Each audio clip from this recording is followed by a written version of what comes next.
बिस्मिल्लाहिर्रहमानिर्रहीम। अस्सलाम वालेकुम स्टूडेंट्स। आई होप कि आप तमाम लोग जो है वो ठीक ठाक होंगे और खा पी रहे होंगे, टेक करते होंगे। जाहिर बात है, घर में रह के तो काम ही नहीं, बस एक खाना पीना और एफर्ट जितनी आप लोग कर रहे हैं माशाल्लाह, तो फिर आपको और हिम्मत दे और आप लोग जो है वो डॉक्टर बन जाए। लास्ट हमने डिस्कस किया था इलास्टिक कोलिन। आज हमारे पास है टॉपिक जो है वो प्रोजेक्टाइल मोशन है।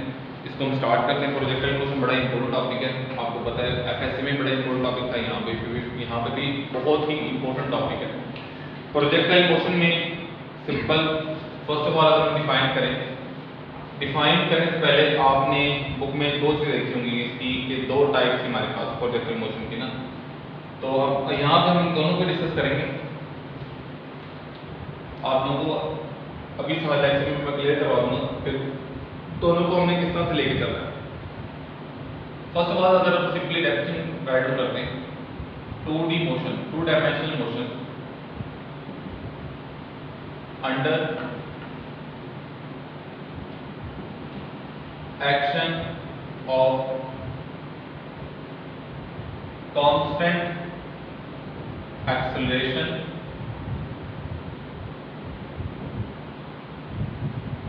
Due to gravity.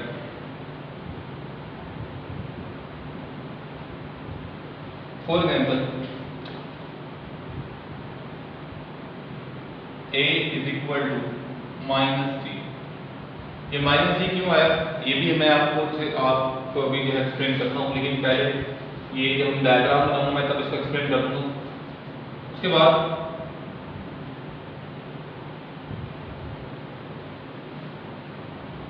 Projectile explains only trajectory. जो हमारी बुक में डायग्राम बनी हुई है प्रोजेक्टाइल मोशन की, वो सिर्फ ट्रेजेक्टरी को एक्सप्लेन कर रही है, नॉट द ग्राफ। वो ग्राफ को एक्सप्लेन नहीं कर रही, जस्ट वो जो हमारे पास ग्राफ में बना हुआ है, बना के दिखाता हूँ आपको, एक्स एक्सिस और ये वाई एक्सिस। अगर आप उसमें देखेंगे तो यहाँ पे कोई भी क्वांटिटीज मेंशन नहीं है, so it's mean it is only defining it's trajectory, not it's graph. थोड़ा जब टेढ़ा बन गया अब ठीक, ये सिर्फ इसके ट्रेजेक्टरी को एक्सप्लेन कर रहा है, इसके पाथ को एक्सप्लेन कर रहा है। ये डायग्राम ये ग्राफ को एक्सप्लेन नहीं कर रहा। और ये वाली बात है a इक्वल टू -c। देखिए जब हमने इसको थ्रो किया, हमने इसको थ्रो किया like this, in this direction vi, initial velocity जो है उसकी डायरेक्शन अपवर्ड है। यहाँ वर्टिकल कंपोनेंट निकालेंगे तो अपवर्ड रहेगी, और ग्रेविटी की g का साइन हमेशा कहाँ होगा, डाउनवर्ड होगा। g का साइन हमेशा ही डाउनवर्ड होगा, -c। मैंने आपको एक बात बताई थी जब हमने इक्वेशन ऑफ मोशन स्टडी की थी, कि हम हर क्वांटिटी जो इनिशियल वेलोसिटी के अगेंस्ट होगी, उसके ऑपोजिट होगी थ्रू आउट द मोशन, उसको हम नेगेटिव साइन असाइन करेंगे।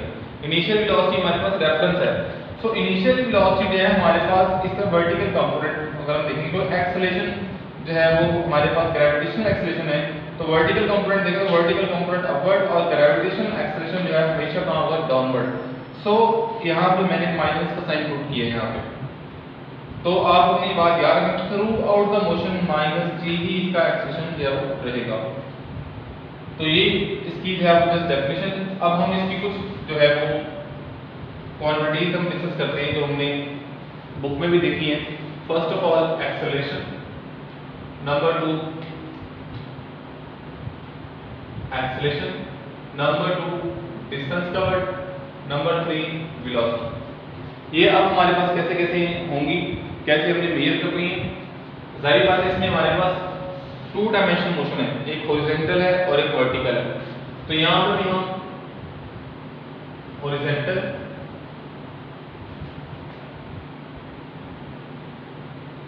और यहाँ पे हम वर्टिकल, दोनों को सेपरेटली हम डिफाइन करते हैं।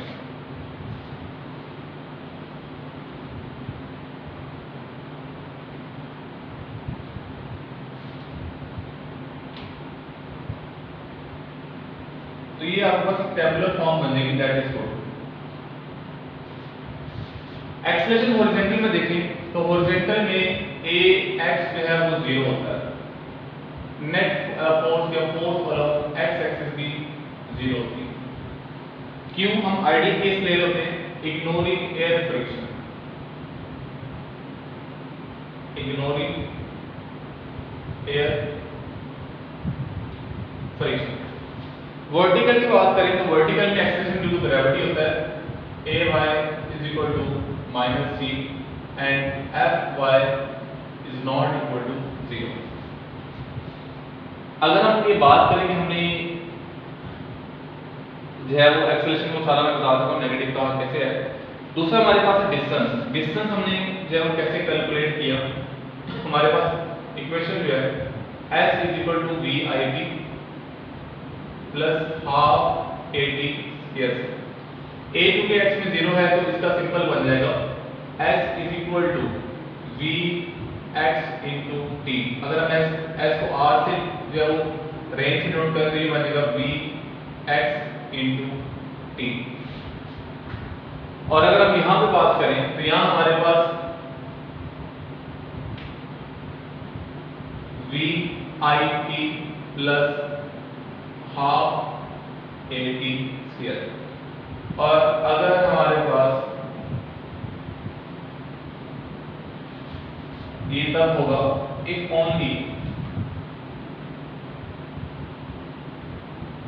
only v I y is equal to 0। अगर initial component of vertical velocity 0 होगा। अब यहाँ पे केसेस आते हैं, देखिए हमने यहाँ पे एक बॉडी अगर हमने लेट से फ्रॉम सम हाइट थ्रो की, अगर हमने एक बॉडी यहाँ से सम हाइट थ्रो की, इस केस में आपको पता है कि हमारे पास सारी वेलोसिटी कौन होती है, v I is equal to v x। v y कितना होता है इसमें, इनिशियल कितना होता है 0, वर्टिकल कंपोनेंट ऑफ वेलोसिटी में से कितना होता है यहाँ पे 0, तो उसमें डिस्टेंस कितना आएगा हाफ v स्क्वायर। अभी इसमें बहुत सारी बातें हैं वो मैंने भी आप लोगों को राइट डाउन करवानी है। और अगर हमारे पास ये वाला केस है जो मैंने यहाँ पे डिस्कस किया, तो जाहिर बात है इसकी वर्टिकल हाइट कवर कुछ और होगी, क्योंकि इसमें v I y 0 नहीं है, वो वही होगी जो आपने लॉन्ग क्वेश्चन में बुक में डिस्कस किया हुआ है, वो मैं अभी आपको राइट डाउन करवाऊंगा। वेलोसिटी की बात करें, वेलोसिटी हमारे पास जो है उसके लिए हम इक्वेशन यूज करेंगे vf is equal to vi plus at।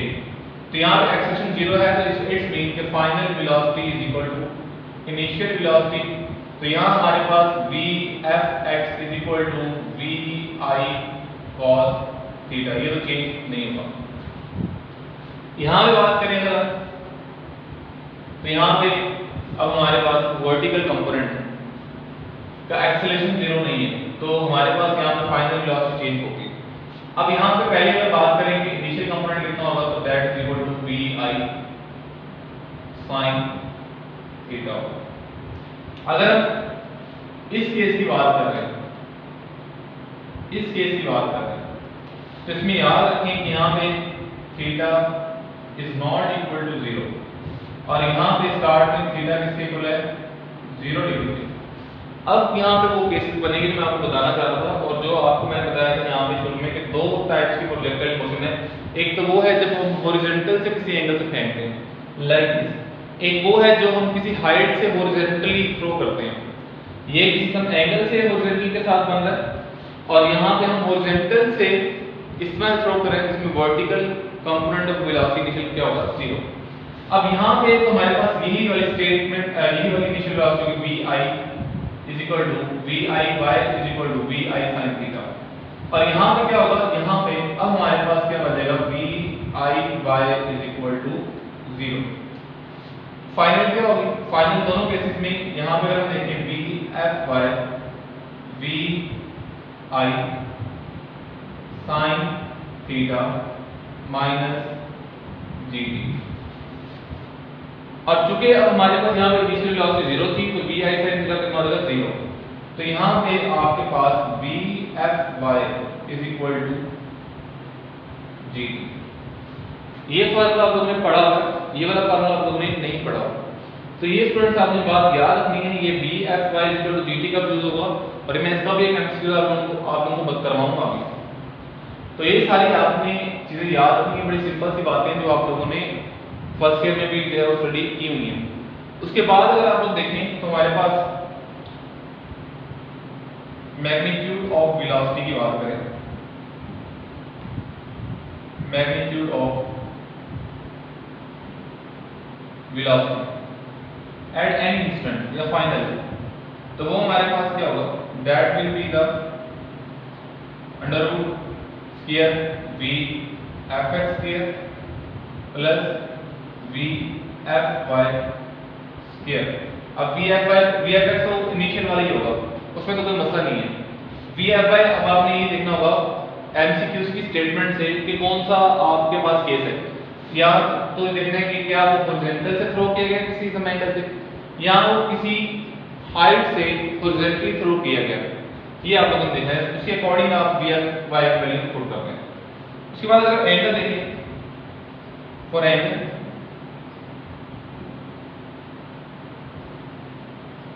की अगर हम बात करें, एंगल हमारे पास phi is equal to tan inverse V F X over V F Y over V F X. और यहाँ पे और फार्मूला की अगर बात की जाए, जो हमारे पास इसके फार्मूला है,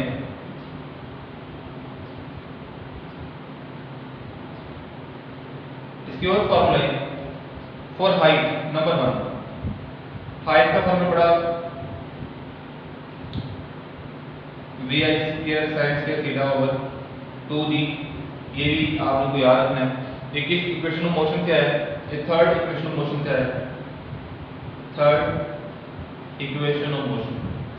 उसके बाद अगर हम सेकंड फार्मूला बात करें इसका, तो सेकंड फार्मूला है हमारे पास साइन का बुक के अंदर, sine that is equal to 2vi sin theta, 2vi sin theta over g। ये 2vi sin theta over g ये किस इक्वेशन से है, ये आपके पास सेकंड इक्वेशन ऑफ मोशन से है, second equation of motion.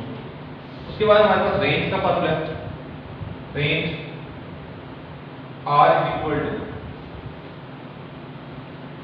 v i square sin 2 theta over g। ये किस इक्वेशन को हमने ड्राइव किया है, ये भी हमने सेकंड इक्वेशन ऑफ मोशन से ड्राइव किया। उसके बाद यहाँ पे और दो फार्मूला जो आप लोगों ने पहले नहीं पढ़े होंगे। Number 4 kinetic energy, kinetic energy निकालने के लिए maximum cos square theta. Number 5 potential energy, kinetic energy maximum sign square theta.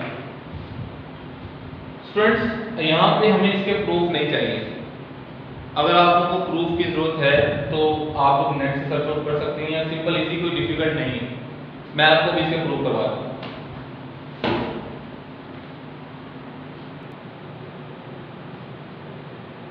तो काइनेटिक एनर्जी देखें आप, अगर काइनेटिक एनर्जी की हम बात करते हैं तो काइनेटिक एनर्जी आपको पता है ड्यू टू वेलोसिटी होती है। तो हमारे पास kinetic energy that is equal to half m v square, और यहाँ v कौन सा होगा, v x होगा, which is equal to half m v i square cos square theta. और पोटेंशियल एनर्जी की अगर हम बात करें, पोटेंशियल एनर्जी बात होती है mg h, h का फार्मूला, हाइट का फार्मूला अगर आप पुट करेंगे that will be equal to v i square sin square theta over 2g, g से g कैंसिल हो जाएगा, तो ये बचेगा half m v i square sin square theta, which is of maximum kinetic energy sin square theta. लेकिन मैंने पहले आप लोगों को बताया था कि है तो सिंपल, लेकिन ये क्वेश्चन आपके माइंड में स्टक रहेंगे कि सर विकास ने बताया नहीं कि आए कहाँ से हैं, तो मैंने क्या बता दूं आप लोगों को, ताकि आप लोग जो वो मुझे बाद में ग्रुप में तंग ना करें। तो ये काइनेटिक एनर्जी और पोटेंशियल एनर्जी की डेरिवेशन है। वैसे मैंने इनसे एमसीक्यूज कैसे बनते हैं वो भी हम डिस्कस करेंगे ताकि आप लोगों को क्लियर हो कि इसके एमसीक्यूज आने के हैं। उसके बाद हमारे पास है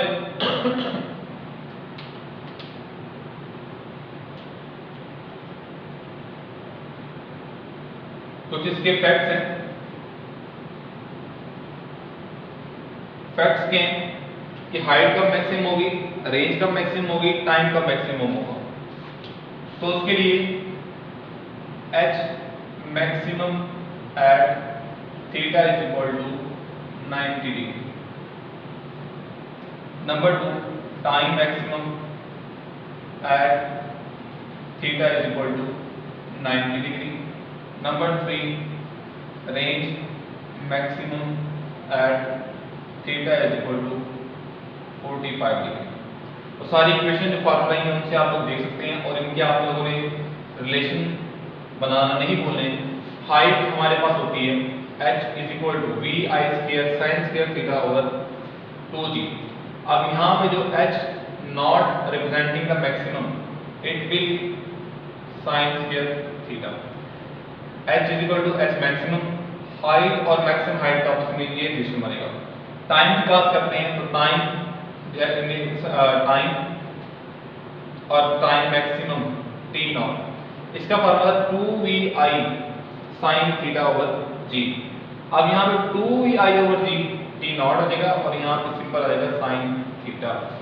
और रेंज को देखें, रेंज और मैक्सिमम रेंज के दरमियान जो रिलेशन बनेगा r not sin 2 theta.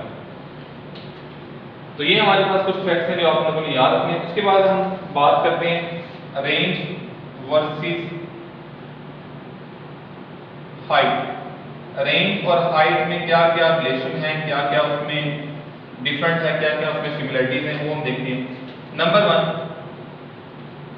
Are maximum at theta is equal to 45 degree and h maximum at theta is equal to 90 degree. Number 2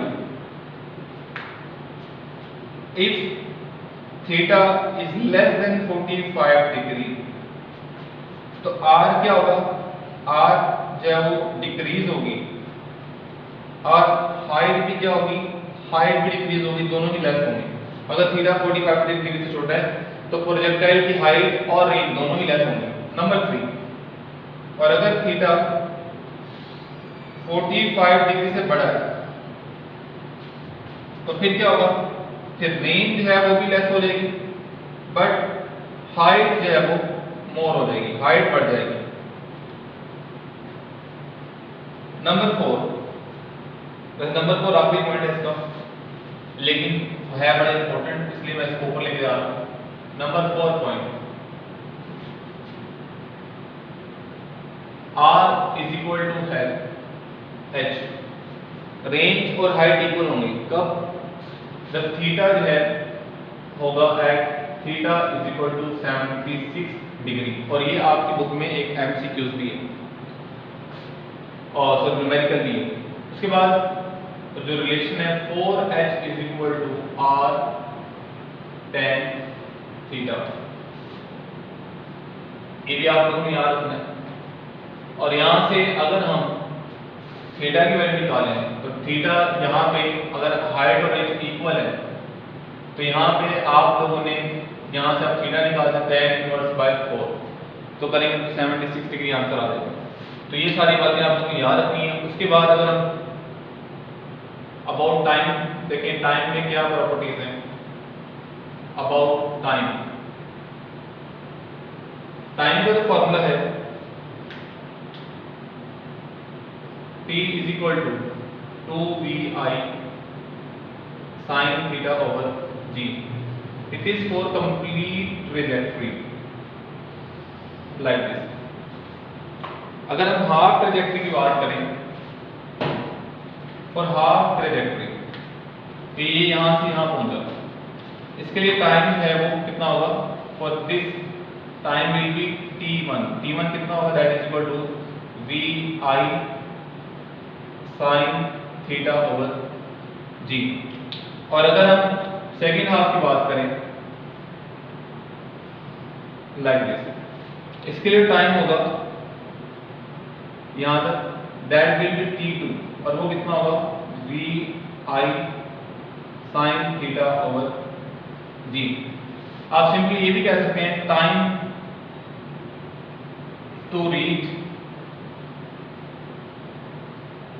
maximum height, और यहां पे टाइम, टोटल टाइम जो है that is t1 plus t।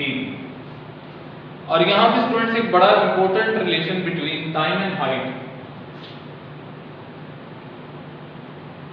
8h is equal to gt square. अब इसका proof मैं आपको नहीं दे रहा, आप खुद देखिए, ये बड़ा सिंपल सा प्रूफ है। अगर हमने यहां से हाइट निकालनी हो, इसका भी हम एक एमसीक्यू करेंगे, h is equal to gt square over 8। उसके बाद अबाउट रेंजेस, अबाउट रेंज बात करें तो बड़ी सिंपल सी बात है जो आप लोगों की डायग्राम बुक में डायग्राम बनी हुई है। If initial velocity same then for complementary angles,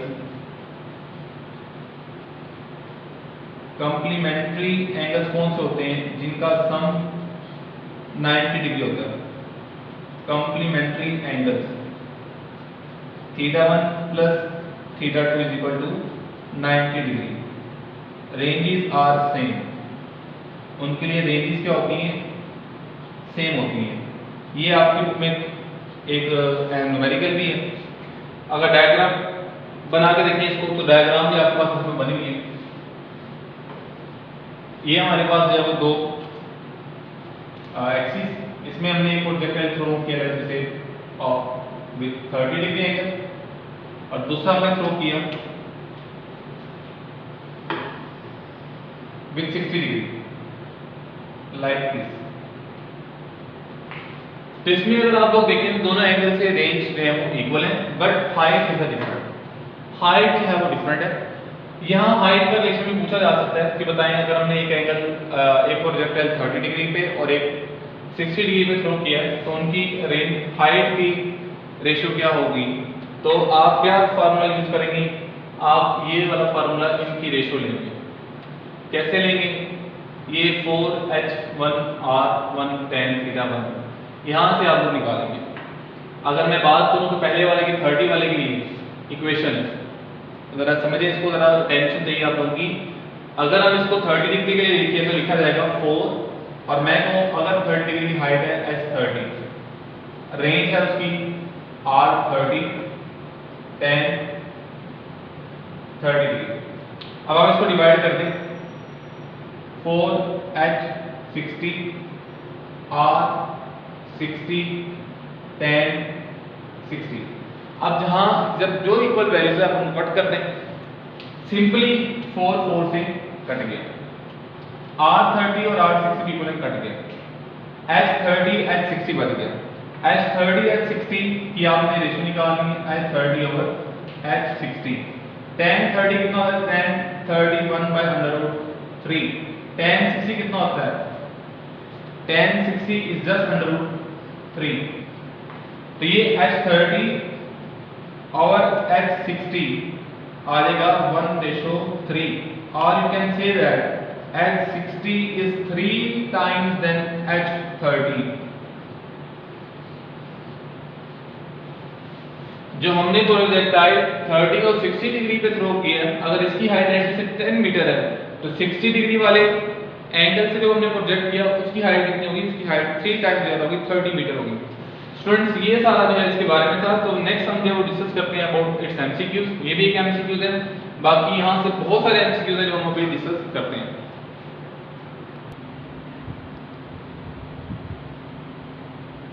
अच्छा, ये एमसीक्यूज देखें इसके। पहले MCQs, if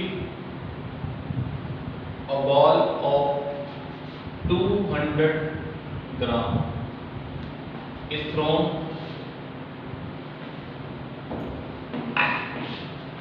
with 100 joule of energy at an angle of 45 degree, then its kinetic energy।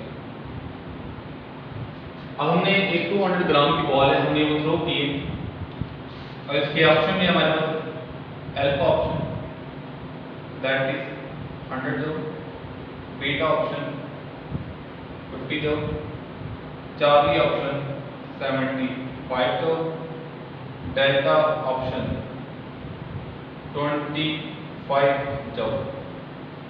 सब सिंपल, आपने इसमें फार्मूला अप्लाई करना है, kinetic energy is equal to E maximum या kinetic energy maximum cos square of theta. cos square theta बड़ा interesting सा angle यहाँ पे गिवन है 45 डिग्री। यहाँ पे cos 45 that is equal to 1 by √2 and if we take square cos square of 45 degree it becomes 1 by 2। So E maximum is 100 cos square theta 1 by 2 which is equal to 50 joule. अब यहाँ से हम multiple MCQs बनाएंगे इसी एक MCQ से, जैसा कि इन अबव केस एक और एमसीक्यूज इसी में से MCQs in above case, in above case initial velocity of ball क्या होगी? अल्फा ऑप्शन 41.6 मीटर पर सेकेंड, बीटा ऑप्शन 31.6 मीटर पर सेकेंड, चार्ली ऑप्शन 11.6 मीटर पर सेकेंड, डेल्टा ऑप्शन 21 मीटर पर second. Now you have to calculate its initial velocity.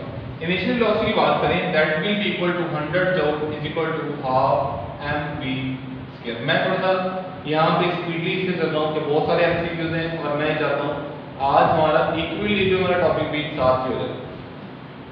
Half हम इसके साथ निकालेंगे, बीटा ऑप्शन आएगा। एक ही स्टेटमेंट से दो होगी। इसके बाद नेक्स्ट अगर हम बात करें इसी से रिलेटेड हो, इससे हम पूछ सकते हैं कंपोनेंट्स पूछ सकते हैं, इनिशियल x कंपोनेंट कितना है और इनिशियल y कंपोनेंट कितना है, और एमसीक्यू इसमें से उनकी रेशो क्या है, vix और viy कितनी है। तो सिंपल यहाँ पे एंगल 45 डिग्री है तो इनकी रेशो जो है वो 1:1 होगी। ये आपने बात याद रखनी, क्योंकि cos 45 और sin 45 के सेम होती है। और एमसीक्यूज की बात करें तो यहाँ से हमारे पास रेंज पूछा जा सकता है, रेंज भी पूछा जा सकता है और टाइम भी पूछा जा सकता है। सो एक ही स्टेटमेंट से आप सारी ही चीजें उसकी बता सकते हैं।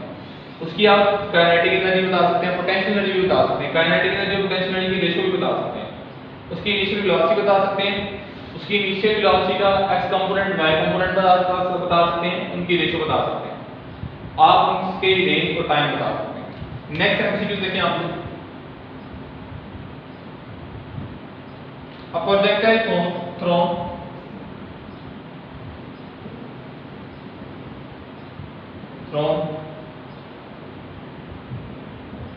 with velocity v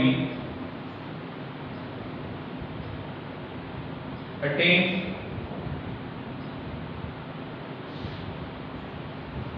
height h if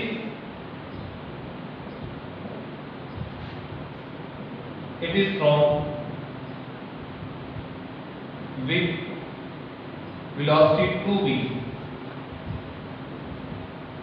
then height attained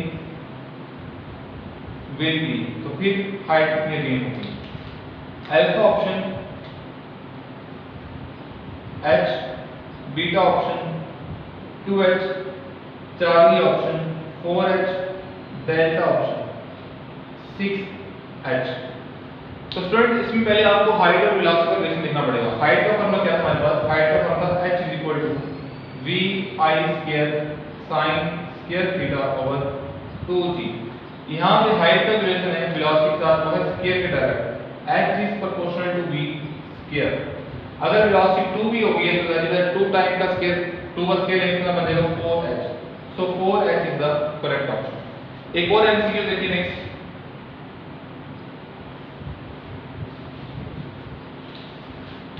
from figure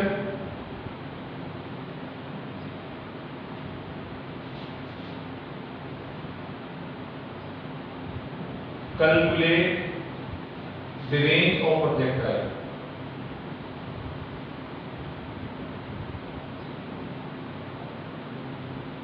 figure से जब आप रेंज कैलकुलेट करेंगे, फिगर हमारे पास है कि हमने एक प्रोजेक्टाइल थ्रोन किए,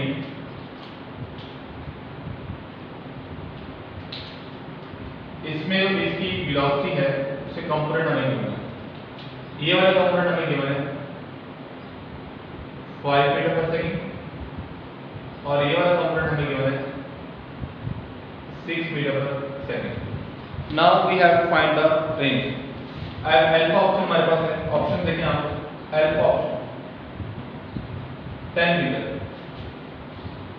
beta option 6 metre, Charlie option 5 metre, delta option 13। Students अब हम आपके पास ये और जब तुम्हारे आपके पास इस तरह डायग्राम से क्वेश्चन आएगा, अब इसमें आपको दोनों कंपोनेंट गिवन है और आपसे पूछा गया रेंज। रेंज में आपके पास फार्मूला है, जरा आप उसको ओपन करेंगे तो आपके पास फार्मूला है v I square over g sin 2 theta. मैं बार बार हमेशा आपको कोई ऐसे एमसीक्यू ला के देता हूँ, मैं कहता हूँ कि भाई इनकी टेस्ट जो नाम है आपकी मेंटली प्रेजेंट का, प्रेजेंस चेक करनी है आपकी कितने आप शार्प हैं। यहाँ पे आपने sin 2 थीटा कैसे बनाया था, आपने इसको ओपन करेंगे तो 2 sin थीटा cos थीटा आएगा। अगर आप इसको ओपन करेंगे, मैं इसको फॉर्म में राइट करूँ 2vi sin theta vi cos theta over G. इससे पहले ऐसे लिखा हुआ ये अब क्या है, this is the vertical component which is of 6 but this is the horizontal component which is of 5। तो आप देखिए 5 into 6 30, 30 into 2 60, जी कितना है 10, 60/10 6 मीटर देगा इसका आंसर है। So beta is the correct option. A ball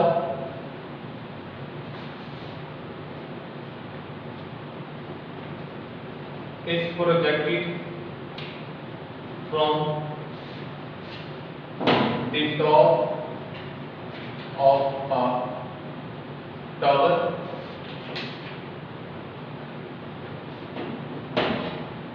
with initial velocity of 40 meter per second horizontally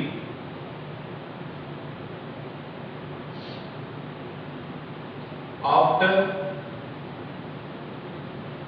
3 seconds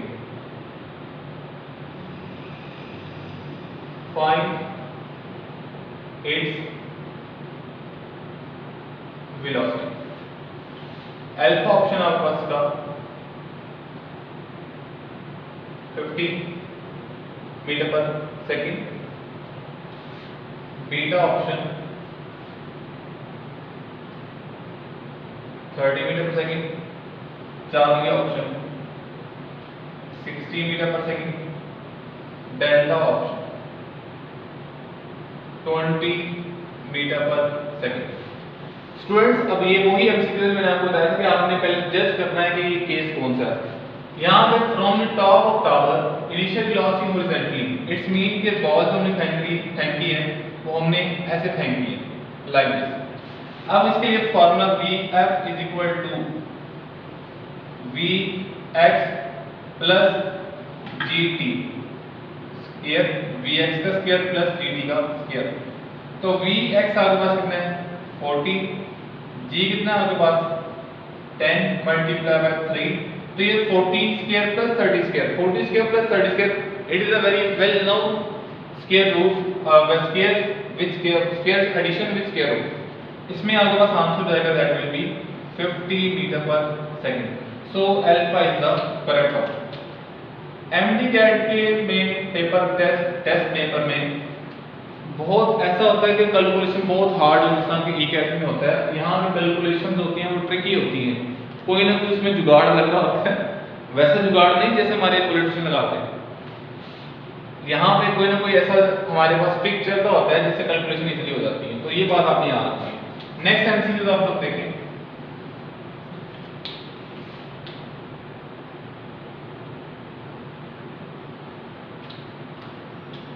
in projectile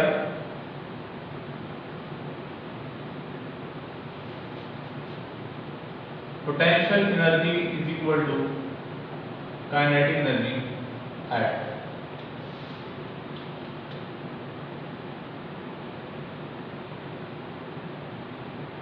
initial point Charlie, highest point beta option just before hitting ground, just before hitting the ground, delta option never equal। Projectile motion में potential energy और kinetic energy किस point पे equal होती है, तो ये आप लोगों ने बताना है। अब अगर हम देखें इसमें इक्वल कब होती है, तो इसमें आप लोग ने याद रखना है पोटेंशियल एनर्जी और काइनेटिक एनर्जी इसमें किसी पॉइंट पे भी इक्वल नहीं होती through out the motion, never, ये किसी पॉइंट पे इक्वल नहीं होती। नेक्स्ट एमसीक्यू देखें आप लोग,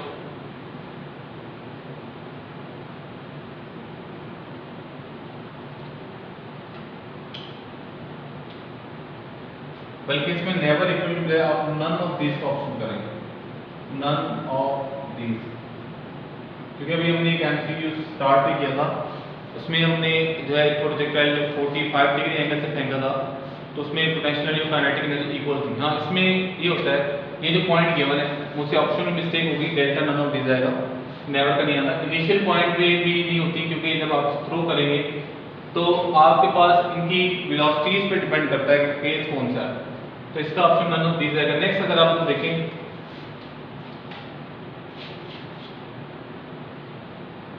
from figure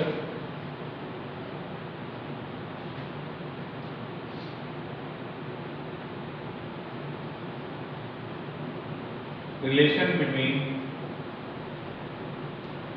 R1 and R2,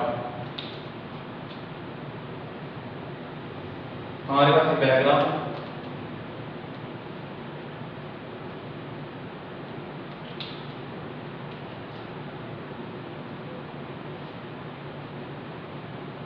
बताएं इन दोनों प्रोजेक्टाइल्स के रेंज में क्या क्वेश्चन होगा।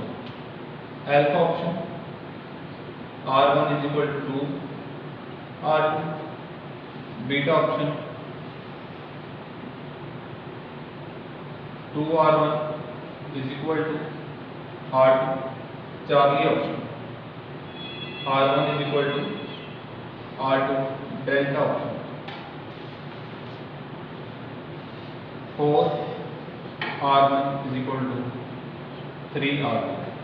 यहाँ पे कंडीशन भी लगा दें, इनिशियल वेलोसिटी ऑफ दोनों की सेम।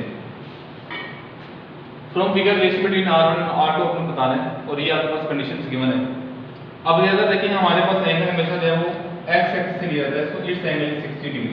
अगर आप इन दोनों को ऐड करेंगे 30 degree plus 60 degree, these are complementary angles, so ये option is correct for complementary angles range are equal. इसका एक और एमसीक्यू देखिए,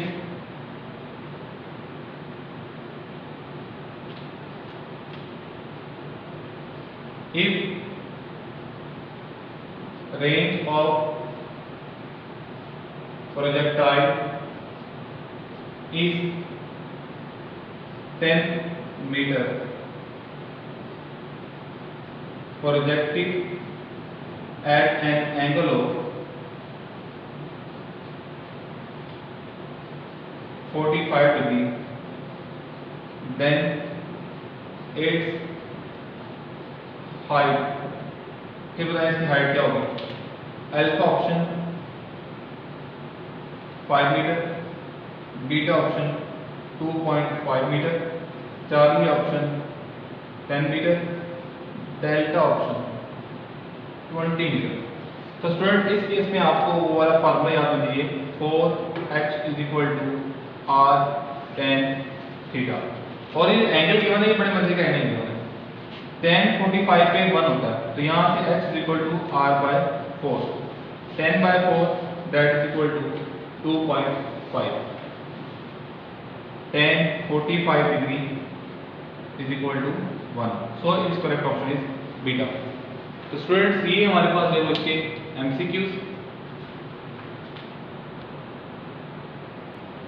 स्टूडेंट्स ये वाले MCQs आप दोबारा देखें। इन projectiles potential energy and kinetic energy equal at initial point just before hitting the ground, highest point none of these।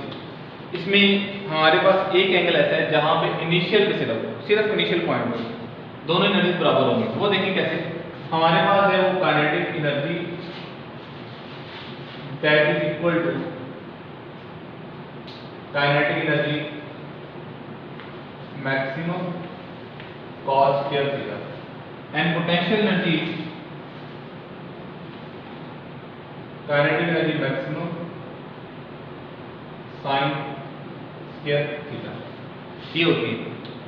यहाँ पे एक बड़ी इंपॉर्टेंट बात जो मैं यहाँ मिस कर गया, हमारे पास इनिशियल पॉइंट पे इक्वल हो सकती हैं, उसकी भी एक कंडीशन है जो हमने पहले एनालिसिस किया था कि एक प्रोजेक्टाइल 45 डिग्री के एंगल में थ्रो किया गया है, उसमें हमारे पास जो है वो हमारे पास उसके अंदर इसको आप फिलहाल हटा दें और इसमें आप कर दें डेल्टा, तो डेल्टा नन ऑफ दीज, और इस पॉइंट को भी आप हटा दें 1/4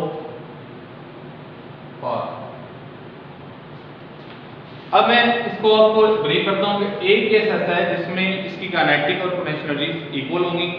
अगर आप यहाँ पे इनकी रेशो लें, एक एमसीक्यू भी आ जाएगा, तो इनकी रेशो लें तो फिर क्या होता है, काइनेटिक एनर्जी और पोटेंशियल एनर्जी के आप रेशो लेंगे तो आपके पास पहले आप पोटेंशियल एनर्जी काइनेटिक एनर्जी के रेशो लें तो वो ज़्यादा बेहतर है, क्योंकि आपके पास फंक्शन जो है potential energy to kinetic energy maximum cancel हो जाएगा, sine square theta over cos square theta which will become tan square theta। तो यहाँ से एक और एमसीक्यू आ गया कि प्रोजेक्टाइल में potential energy to kinetic energy ratio क्या होती है, वो होती है tan square theta। ये एक और एमसीक्यू आ गया। अब बात ये चल रही है किस एंगल पे इक्वल होंगे। अभी मैंने आपको बताया tan 45 डिग्री पे क्या होते हैं इक्वल। अगर एक प्रोजेक्टाइल इनिशियली 45 डिग्री के एंगल पे फेंका जाए तो इनिशियल पॉइंट पे उसकी पोटेंशियल और काइनेटिक एनर्जीज इक्वल होंगी।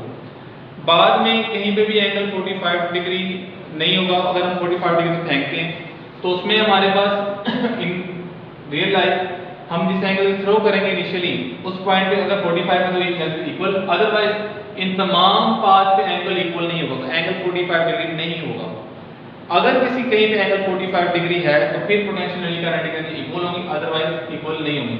अब जो गिवन केस है इसके अंदर देखें, in projectile potential energy is equal to kinetic energy at 1/4 path highest point just before the ground hitting the ground.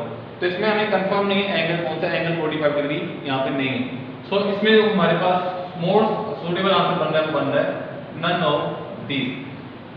लेकिन मैंने आपको कंप्लीटली इसको बता दिया है कि किस कंडीशन के अंदर कहाँ पे इक्वल हो सकते हैं। अगर एंगल 45 डिग्री हो पाथ में या इनिशियल पे, अगर हम इनिशियल पे तो हमें कंफर्म हो सकता है, फाइनल एंगल जरा निकालना वाले डिफिकल्ट है, तो उसकी तरफ रहने दें। अगर हम एक प्रोजेक्टाइल इनिशियली 45 डिग्री एंगल से थ्रो करते हैं तो इसके इनिशियल पॉइंट पे काइनेटिक एनर्जी और पोटेंशियल एनर्जी सेम है। सो यहाँ पे जो करेक्ट ऑप्शन हम इस कंडीशन के लिहाज से देखें वो बनेगा none of these. So this is all about the projectile motion. Next हम लेक्चर में जो टॉपिक डिस्कस करते हैं इक्विलिब्रियम।